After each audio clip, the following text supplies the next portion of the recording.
नमस्कार, स्वागत है आपका जी बिजनेस में। मैं हूं दीपांशु भंडारी। साल 2023 खत्म होने को आ चुका है।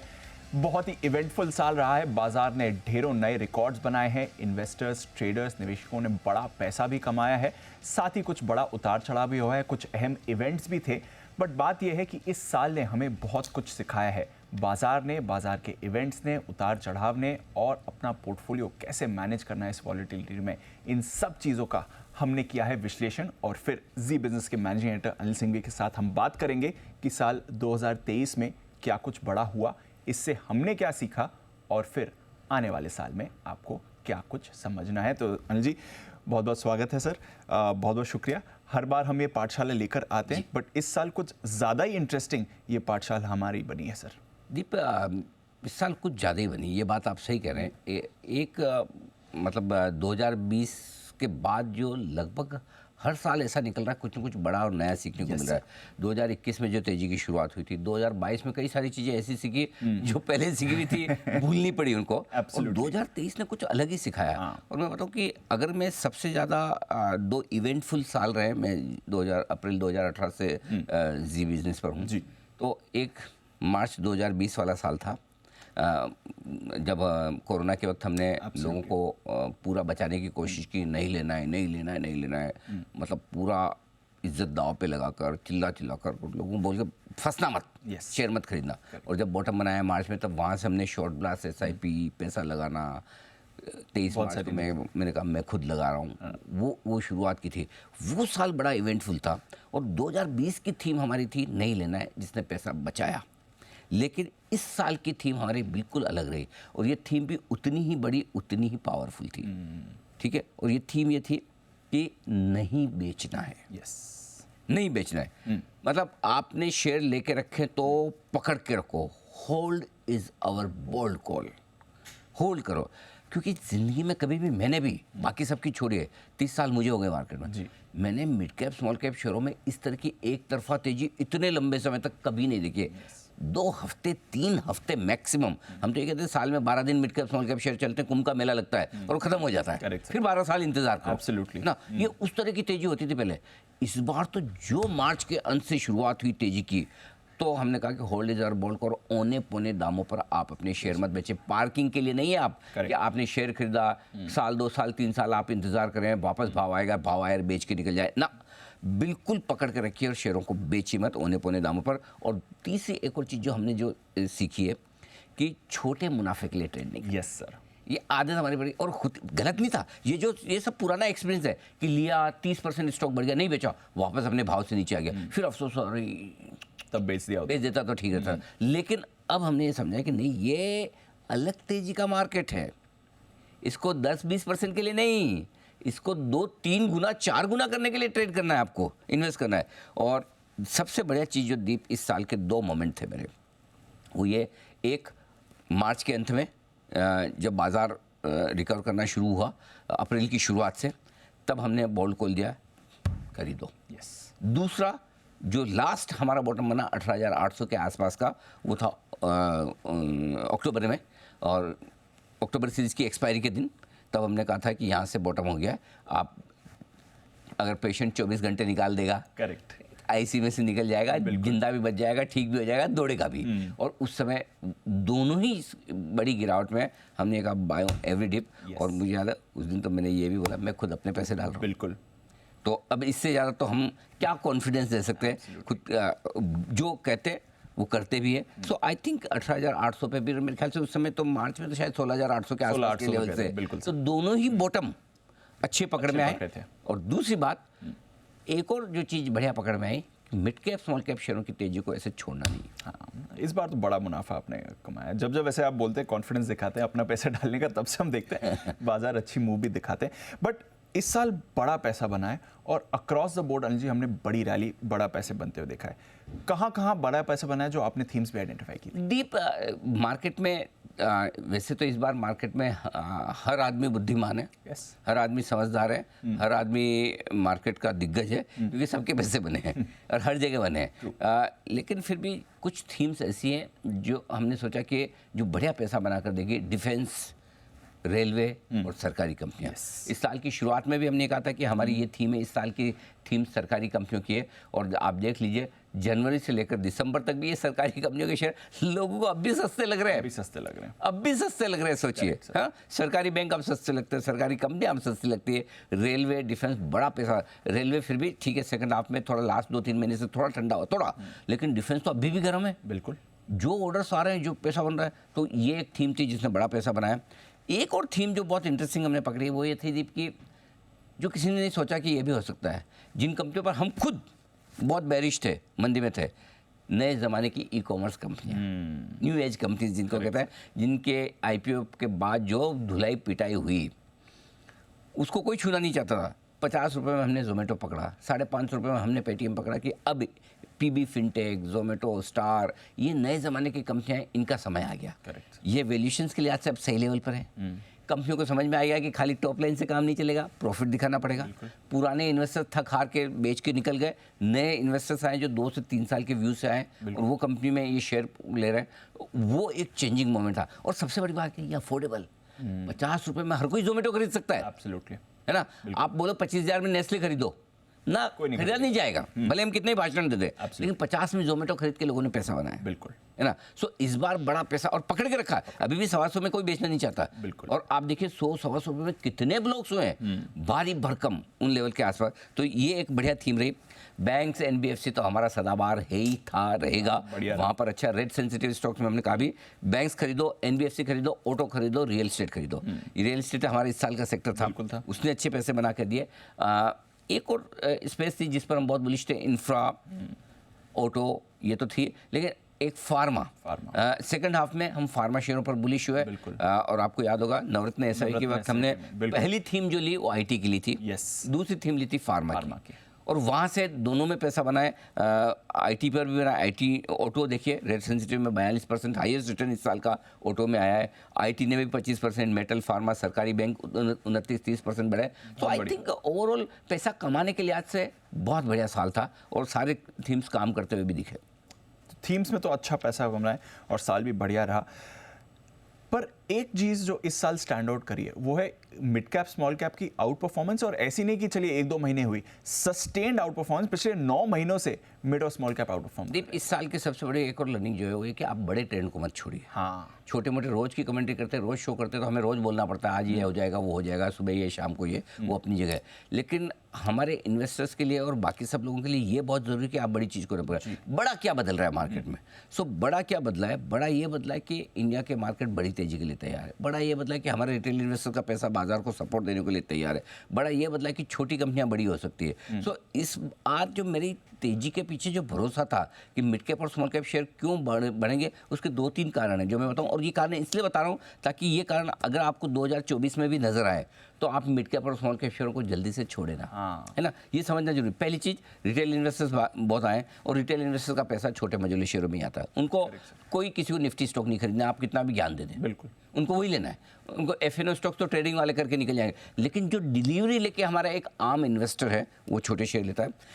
अब दूसरी बात, पैसा directly mid cap small cap शेयरों में आ रहा है, दूसरी तरफ से मिड कैप स्मॉल कैप शेयरों का पैसा म्यूचुअल फंड्स में भी आ रहा है। आप सोचो लार्ज कैप से ज़्यादा पैसा मिड कैप स्मॉल कैप में। बिल्कुल, जितना पैसा आया साले 41% पैसा मिड और स्मॉल कैप शेयर में आया, 41%, है ना। 2023 में स्मॉल कैप फंड 37,000 करोड़ रुपए, मिड कैप फंड 21,000 करोड़ रुपए, ये बड़ा पैसा है। और नेट लार्ज कैप फंड में आउटफ्लो है, पैसा निकला है। सो जहाँ पैसा आएगा भाई वहीं तो तेजी होगी। इंडिया में पैसा आएगा, इंडिया में तेजी होगी। इंडिया के मिड कैप में आएगा तो इंडिया के मिड कैप में तेजी होगी, स्मॉल कैप में आएगा तो वहाँ होगी, और अगले साल लार्ज कैप में आएगा तो वहाँ हो जाएगी। तो पैसा जहाँ आ रहा है और इसी पैसे के दम पर देखो जो ये इतनी मिड कैप और स्मॉल कैप शेयरों की तेजी और जो मार्च से हम लगातार करें पकड़ के रखो, बेचना मत, इसकी क्रेडिट 2 जनों को जाती है। एक हमारे रिटेल इन्वेस्टर्स जिन्होंने mid cap small cap share खरीदे, और इसकी क्रेडिट मैं म्यूचुअल फंड्स को देना चाहता हूँ। हालांकि उनकी नहीं है, उनके पास तो मजबूरी आया पैसा। तो मिड और स्मॉल कैप शेयरों में जो पैसा आ रहा, सारे फंड में जिन्होंने बहुत कोशिश की कि लोगों को बोले मैं मिड कैप में मत डालो, लार्ज कैप में डालो, सस्ते। देखो क्या है, कोई भी एक फंड मैनेजर से बाजार ज़्यादा समझदार है, कोई भी एक एनालिस्ट, कोई एक एक्सपर्ट और इंडिविजुअली मुझसे मार्केट ज़्यादा समझदार है। मार्केट को पता है कहाँ पैसा आना है, कहाँ जाना है। तो overall with in combined wisdom market ने जो किया एकदम सही किया, इसीलिए मिड कैप स्मॉल कैप शेयरों का साल रहा है ये। पर इसमें आपको भी एक क्रेडिट जाता है, जो आपने भरोसा जताया अपना भी और फिर लोगों पर बार बार कहा कि यहाँ पे पैसे डालिए और आसानी से मुनाफा मत जाने दीजिए। बिल्कुल ठीक बात है, वो बहुत ज़रूरी था। ये बड़ा हाँ, वो पकड़ के रखे लोग, वो भरोसा देना जरूरी है। एक और इंटरेस्टिंग चीज़ देखिए, एक तो जो हमारा रिटेल पार्टिसिपेशन बढ़ रहा है वो और होल्ड करने की क्षमता बढ़ रही है, बट सामने एफआईज की बिकवाली में इस बार हमने डर वैसा नहीं देखा जैसा पहले कुछ सालों में आता था। क्या वो जो एफआईज का एक खौफ बना रहता था, जो उनकी बादशाहत होती थी, क्या वो कम हो रही है? डर किस बात का है एफआई से आपसे? डर इसी बात का है ना कि एफआई माल बेचेंगे और भाव घट जाएगा तो क्या होगा जी। ऐसा तो नहीं कि एफआई की हेल्थ हाइट और वजन हम सब 3 गुना ज़्यादा है तो कुश्ती करेंगे तो हम हार जाएंगे, हाथ पैर टूट जाएंगे, वैसा कुछ है तो यही ना कि भाई इनके पास पैसे हैं और बेचने लगेंगे तो हम क्या हार। भाई पैसे की ताकत पैसे के सामने है। उनका पैसा हमारा पैसा अलग थोड़ी है। नहीं, पैसा ऐसा तो पैसा है, आओ बेच लो। अगर हमारे इन्वेस्टर्स को हमारी कंपनियों पर भरोसा है, हमारे मार्केट पे भरोसा है, हमारी इकोनॉमी पे भरोसा है, हमारे देश पे भरोसा है तो बेच ले, एफआईज बेच ले। और वो दिख भी रहा है, कंपनियों की कमाई में दिख रहा है, मार्केट के एक्शन में दिख रहा है, इकोनॉमी की सिचुएशन में दिख रहा है और ग्लोबली हमारी जो पोजीशनिंग है उस पर दिख रहा है। सो इसलिए हिंदुस्तान के निवेशकों ने पहली बार अपनी दम दिखाया है एकदम। एफआईज ने बेचा 22,000 करोड़ का, सामने है घरेलू फंड ने खरीदा है 2.25 लाख करोड़ का, समझो। और उसके अलावा भी आप देखिए दीप, एसआईपी, ये एक जो ऐसा हथियार है ना, मतलब वो कहते हैं ना एक रामबाण दवा होती है कि सर दर्द हो रहा है, बॉडी एक है, हल्का फुल्का ऐसा लग रहा है, अच्छा ये गोली खा लो, ये सब में काम आती है। करेक्ट है ना। ऐसी एक गोली मिली म्यूचुअल फंड्स को, एसआईपी की। हर महीने एसआईपी का आंकड़ा बढ़ रहा है, 17,000 करोड़ नवंबर में एसआईपी आया। ये गोली ऐसी है कि उनको पता है कोई सेलिंग करने आएगा भी तो मेरे पास 17,000 करोड़ तो ये पड़े हैं, सही बात, बेचने की जरूरत ही नहीं। बिल्कुल। तो अगर कोई आउटफ्लो आ भी जाए, अगर कुछ शूरवीर ये सोचे कि प्रॉफिट बुकिंग कर लूँ, पैसा निकाल लूँ, लो आपको जितना निकालना उससे ज़्यादा मेरे पास आ रहा है, मैं दे रहा हूँ आपको, है ना। 2 लाख करोड़ से ज़्यादा तो आपके खाली ये आ रहे हैं। करेक्ट। तो गिरेगा कैसे, है ना। तो पहली बार मैं बता रहा हूँ, पहली बार मतलब दीप, जब से मैं 30 साल से मार्केट दे रहा हूँ, तब से नहीं, जब से मार्केट शुरू हुए तब से पहली बार हिंदुस्तान का इन्वेस्टर एफआईज पे भारी पड़ा है। ऐसे ही हमने तीसरी महाशक्ति नाम नहीं दिया पिछले साल आपको, क्योंकि आपकी ताकत का अंदाजा हमें पहले से लग चुका था कि आप कितने पावरफुल हैं और रहेंगे। ये हिंदुस्तान के सारे इन्वेस्टर्स को क्रेडिट जाती है जिन्होंने एफआईज की दादागिरी को खत्म किया है। बिल्कुल डट के एकदम खत्म किया है। यहाँ आएंगे कहाँ जाएंगे, यहीं आएंगे कहाँ जाएंगे, ये हमारा एक और नारा था एफआईज का, बेचने दो, लौट के यहीं आएंगे कहाँ जाएंगे। उसका इम्पैक्ट हम देख भी रहे हैं। बिल्कुल सर। अच्छा, एक और इंटरेस्टिंग चीज़ हुई है, जिस तरह से ट्रेडिंग पार्टिसिपेशन बढ़ा है वो तो हम 1 साल 1.5 साल से देख ही रहे हैं, बट ऑप्शंस में बहुत बड़े वॉल्यूम्स हो रहे हैं। ये जरा बताइए, क्योंकि ये हम रोज स्ट्रैटेजी में भी आप बताते हैं, ऑप्शन मार्केट में जैसे ट्रेडिंग हो रही है वो क्या है? होगा उसका आप कुछ नहीं कर सकते, क्योंकि देखिए दीप, एक चीज़ बहुत क्लियर है, मार्केट में से अगर आप स्पेकुलेशन निकालना चाहते हैं जी, तो ये वैसा ही होगा कि आपने मार्केट को ही खत्म कर दिया। ये कभी जिंदगी में नहीं हो सकता। Correct sir. ठीक है, ये ऐसा है कि दुनिया से ऑक्सीजन निकाल दो और फिर भी सब जिंदा रहे, है ना। मार्केट के लिए स्पेकुलेशन लिक्विडिटी का काम करती है, और लिक्विडिटी आपके लिए बहुत ज़रूरी है अगर आप मार्केट में खरीद रहे बेच रहे हैं। नहीं तो फिर तो क्या है, सीधा 3 महीने में एक ही बार कंपनी, जिस दिन कंपनी के रिजल्ट आए उस दिन ट्रेडिंग के लिए खोल दो, वापस 3 महीने बाद। हर रोज हर सेकंड भाव क्यों बदल रहे हैं, कुछ तो ऐसा बदल रहा है ना। सो इसलिए ऑप्शन मार्केट में रुझान बढ़ने के पीछे 1-2 बड़े इंटरेस्टिंग कारण है। पहले तो ये बता दूं मैं आपको कि ऑप्शन मार्केट में कैश मार्केट के मुकाबले में वायदा कारोबार में 400 गुना वॉल्यूम हो चुका है, and you can't ignore it. 400 Guna volume मतलब कोई तो है ना इंटरेस्टेड कर रहे हैं लोग, है ना। आप में भले कितने का नहीं, ऑप्शन में पैसा नहीं बनेगा, ये हो जाएगा वो हो जाएगा, कोई कुछ भी कहे, लेकिन लोग तो वही हैं। ठीक है, क्यों है? उसके 2 कारण हैं। पहला, हर रोज की एक्सपायरी, मंडे से लेकर फ्राइडे, कुछ ना कुछ सैटरडे संडे खुलेंगे तो उस दिन भी कोई ना कोई एक्सपायरी आ जाएगी। हर रोज एक्सपायरी। अब हर रोज की एक्सपायरी में क्या होता है, आज एक्सपायरी हुई मार्जिन फ्री, कल दूसरे में लगा दो, कल एक्सपायरी हुई मार्जिन फ्री, तीसरे में लगा दो। बिल्कुल। तो ये एक्सपायरी में मार्जिन फ्री वाली कॉन्सेप्ट से खेलो इंडिया खेलो। पहले मंथली एक्सपायरी होती थी तो वॉल्यूम में, वीकली हुई और ज्यादा, अब वीकली में हर रोज एक इंडेक्स की एक्सपायरी हो रही है, क्योंकि ये ट्रेडर हैं, इनको खेलना है। ये फालतू बातें कि हेजिंग है, कोई हेजिंग अच्छा इन्वेस्टर भी है ना, तो कोई हफ्ते की एक्सपायरी के लिए हेजिंग नहीं करता, वो करेगा तो मंथली वाली में ही करेगा। कोई एफआईज हेजिंग कर रहे होंगे, कोई और बड़े इन्वेस्टर कर रहे होंगे, कोई मतलब मंथली तो पक्का भाई साहब स्पेकुलेशन है। क्यों है? क्योंकि कहाँ लोग ट्रेड कर सकते हैं जहाँ कम पैसा लगे, और जहाँ मार्जिन आपके पास इजीली अवेलेबल हो जाए। तो डेली एक्सपायरी की वजह से वॉल्यूम बढ़ा है। बीएससी पर भी एफएनओ वॉल्यूम बढ़ते हुए दिख रहे हैं। जो बीएससी बिल्कुल ठंडा था डेरिवेटिव मार्केट में, वहाँ आ गया। थोड़े से पैसे में ज़्यादा ऑप्शन खरीदने का लालच, क्योंकि अगर मुझे खरीदना है, खरीदने के लिए या तो मैं फ्यूचर्स खरीदूं या कैश में खरीदूं, बहुत पैसे लगते हैं। अब इतने पैसे हैं नहीं, चलो मैं थोड़े से मैं ऑप्शन खरीद रहा हूँ। और आमतौर पर रिटेल ट्रेडर ऑप्शन खरीदने की मानसिकता रखता है, Yes, sir. और वो इसी वजह से बार बार वहाँ जा रहा है। और दूसरा ये कि जो सेबी ने नियम बनाए पीक मार्जिन के, और उस नियम की वजह से एक बड़ा फ़ायदा ये हो कि मार्केट में बड़ा फॉल नहीं आता। बड़ी गिरावट आने के पहले ही वो मार्जिन उसको संभाल लेता है। लीवरेज पोजीशन बहुत ज़रूरत से ज़्यादा कटती नहीं। लेकिन अब जिसको ट्रेड करना है वो क्या करेगा? फिर वो स्टॉक फ्यूचर्स में आपके पास ऑप्शन घट गए, मौके घट गए, तो चलो ऑप्शन ट्रेडिंग करते हैं। उतने ही पैसे में आप बड़ी लीवरेज पोजीशन ले लेते हो। सो एक्चुअली एक लीवरेज पोजीशन, दूसरा डेली एक्सपायरी। जिनको ट्रेड करना है उनके लिए फिर ऑप्शन ही बचता है, इसलिए वहाँ वॉल्यूम 400 गुना हो रहा है। 400 गुना वॉल्यूम हो रहा है। चलिए, बढ़िया एक्शन है। अच्छा, ऑप्शंस के साथ साथ बड़ा एक्शन इस साल प्राइमरी मार्केट में हुआ है। रोज आईपीओ आ रहे थे, ऑन एवरेज अगर आप देखें हफ्ते की एक आईपीओ आई है अनिल जी इस साल। इतना बड़ा एक्शन आईपीओ मार्केट में। आईपीओ में एक्शन बड़ा हुआ, लेकिन अच्छा भी हुआ दीप। हाँ। इस बार 2-3 चीज़ें अच्छी हुई। 52 आईपीओ आए थे इस साल, है ना।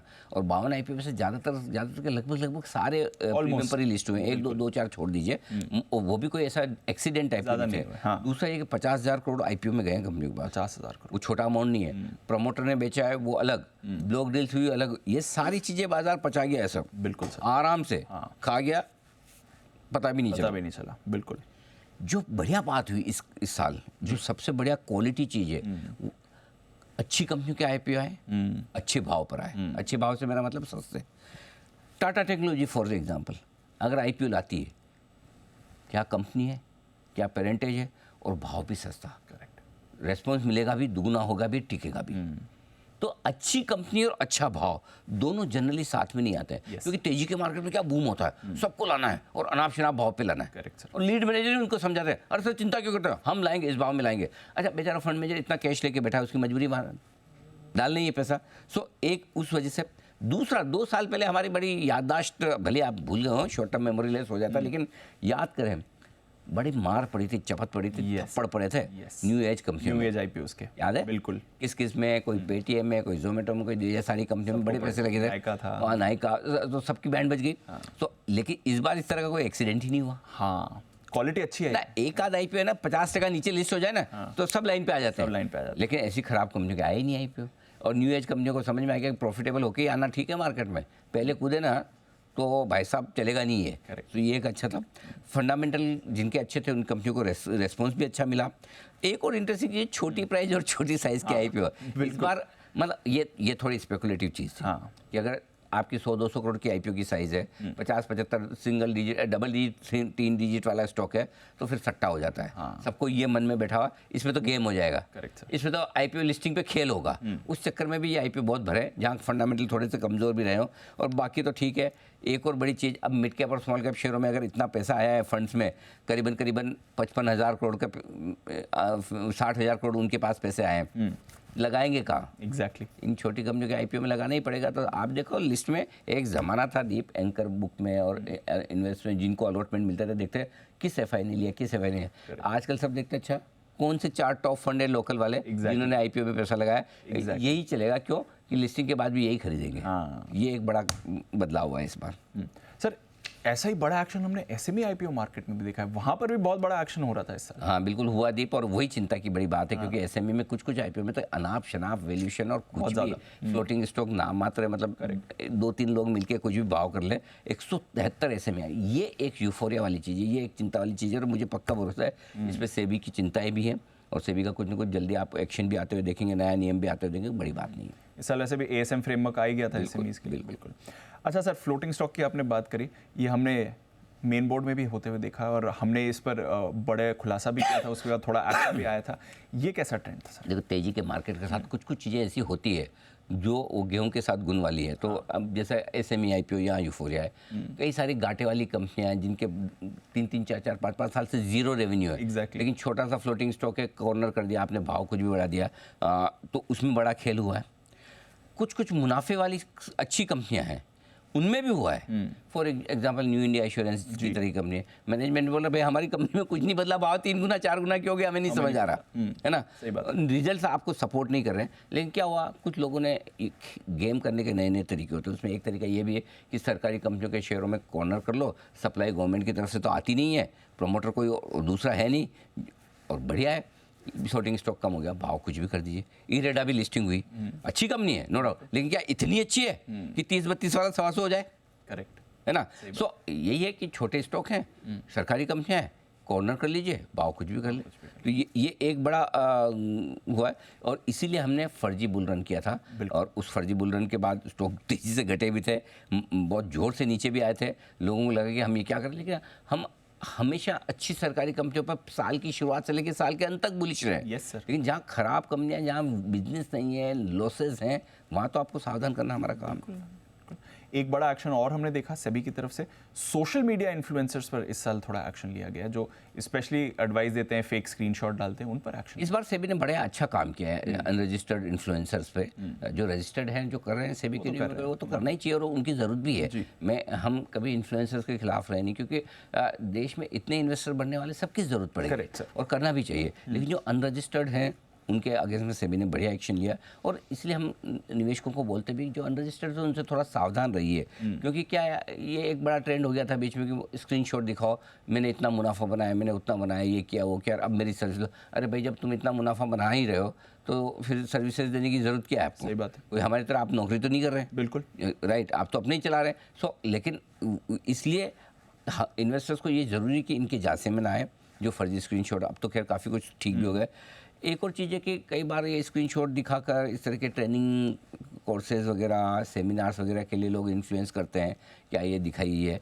आप सोच समझ के लें, मैं ये नहीं कह रहा सब खराब है और सब अच्छे हैं, सेलेक्टिवली आप समझ के लें। और मैं तो एक सिंपल सी चीज़, कई बार लोग मुझे बोलते हैं कि कौन सा इन्फ्लुएंसर पे भरोसा करें, कौन सा लगा, एक सिंपल सी चीज़, उसका फॉर्मूला रखिए भाई। जिस आदमी ने 2 तेजी या 2 मंदी के देखे हों, 2020 के बाद अगर कोई पैदा होने से मेरा मतलब मार्केट में एक्टिव होकर इन्फ्लुएंसर बनाओ कि खाली आप बहुत यंग हैं, स्मार्ट है, अच्छा बोल लेते हैं, लैंग्वेजेस पे कमांड है, धारा प्रवाह बोलते हैं, इसलिए आप इन्फ्लुएंसर हो गए, तो फिर ठीक है, आपकी मर्जी। बट इन्फ्लुएंसर बनने के लिए अच्छा बोलना, अच्छा एनालिसिस करना कराना, इसके अलावा एक चीज़ बहुत ज़रूरी है, वो है अनुभव, एक्सपीरियंस।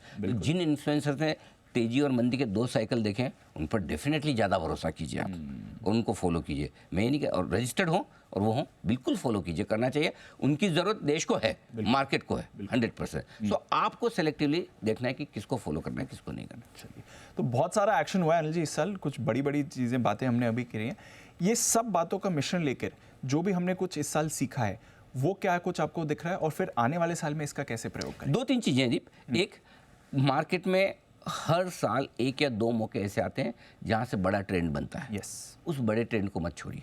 हाँ, ये 2023 की सबसे बड़ी सीख है, जो 2024 में भी काम आएगी। दूसरा, 2024 चूंकि एक बड़ा साल इसलिए आज से कि साल के बीच में आपके इलेक्शन होने वाले हैं, तो इलेक्शन के पहले, इलेक्शन के बाद की पोजीशनिंग आपको बहुत इंपॉर्टेंट तरीके से करनी होगी, क्योंकि इलेक्शन के पहले बहुत बड़ा पैसा आपका बन रहा है और बनेगा। बिल्कुल। तो आपको पहले कितना इन्वेस्ट होना है, बाद में कितना होना है, और किस तरह से करना है, क्योंकि ऐसा भी नहीं होना चाहिए कि आप बड़ी तेजी बने मिस कर जाएं, और ऐसा भी नहीं होना चाहिए कि गलती से इलेक्शन के रिजल्ट थोड़े ऊपर नीचे आ जाएं और आपका किया कराया जो जितना आपने पैसा बनाया है वो निकल जाए। सो इसकी 2024 की आपके लिए सबसे इंपॉर्टेंट चीज़ होगी, जिस पर हम गाइड भी करेंगे।